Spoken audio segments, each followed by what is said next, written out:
خلق کائنات نے قرآن مجید فرقان حمید میں ارشاد فرمایا کلوا من طیبات ما رزقناکم، اے لوگو کھاؤ اس پاکیزہ رزق دے وچ جڑا اساں تانوں عطا فرمایا ہے، ولا تطغوا فیہ، اور ان دے وچ زیادتی نہ کرنا، یعنی کہ حلال دے وچ پھر حرام کو نہ شامل کر دینا۔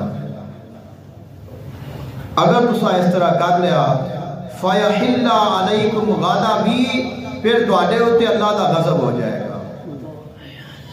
رسول دعا کرنا الذین انعمت علیہم غیر المغضوب علیہم ولا الضالین، اے اللہ سانو انہاں لوگاں دا رستہ دکھا جنہاں تے تیرا انعام ہویا ہے، اور انہاں تو بچا جنہاں تے تیرا غضب ہویا ہے۔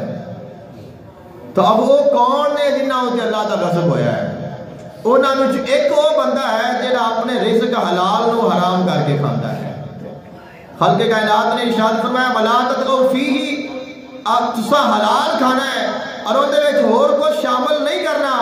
فَيَحِلَّ عَلَيْكُمْ غَضَبِي، اور اگر تسا کیتا پھر تواڈے اوتے اللہ دا غضب ہوئے گا۔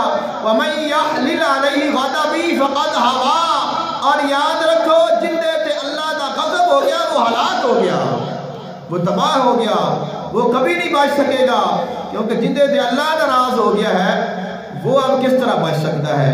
تو اگر انسان حلال کھاتا ہے تو اس کھان تے بھی اللہ راضی ہوتا ہے۔